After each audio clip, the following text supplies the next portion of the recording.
मिठे मेहमान जे अचण सां दिल ठरी, मिठे मेहमान जे अचण सां दिल ठरी। वरी रमज़ान आयो खुशी वरी,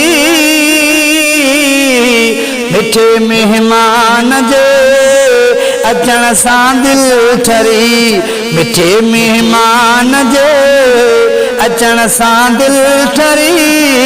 वरी रमज़ान आयो खुशी वरी,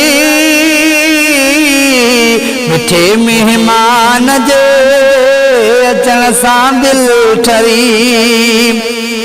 खुदा एहसान ही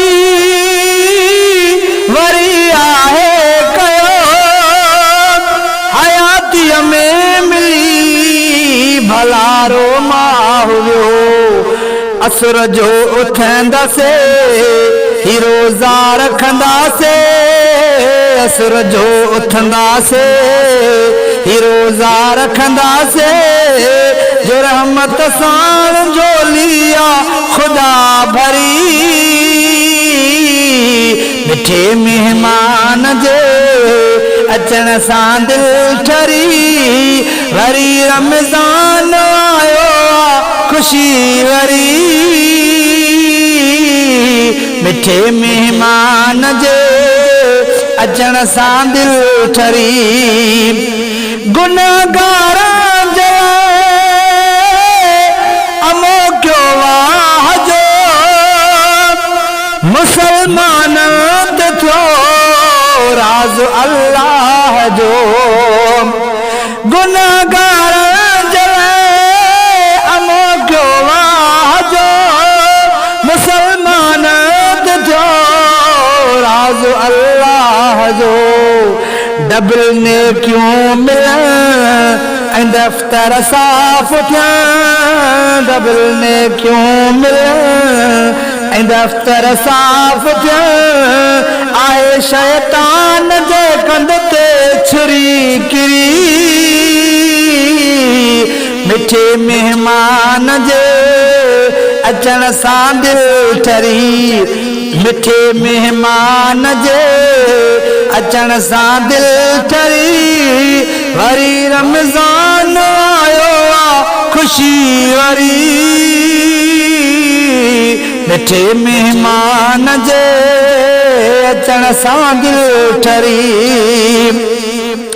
जहन्नम बंद थियो ऐं जन्नत वई खुली, दुनिया में बेश्त जी हवा थदड़ी घुली, दुनिया में बेश्त जी हवा थदड़ी घुली। सहर इफ्तार जो मज़ो आवाह जो, सहर इफ्तार जो मज़ो आवाह जो। मिले तो चैन गम था सब वञण डरी, मिठे मेहमान जे अचण सां दिल ठरी, मिठे मेहमान जे अचण सां दिल ठरी। वरी रमज़ान आयो खुशी वरी, मिठे मेहमान जे अचण सां दिल ठरी। सिद्दीक़ी बाग वंदा ही रोज़ा रखंदा सभु, हनेमत असुर जो उहे उथंदा सभु। सिद्दीक़ी बाग वंदा ही रोज़ा रखंदा सभु, हनेमत असुर जो उहे उथंदा सभु। नसीबन में खुदा ही जिन खे रोज़ा क्या, नसीबन में खुदा ही जिन खे रोज़ा क्या। सवा रोज़े जतिन जी कान पोसरी,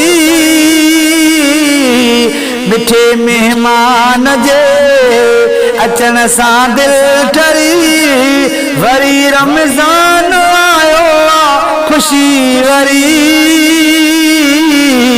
मिठे मेहमान जे अचण सां दिल ठरी।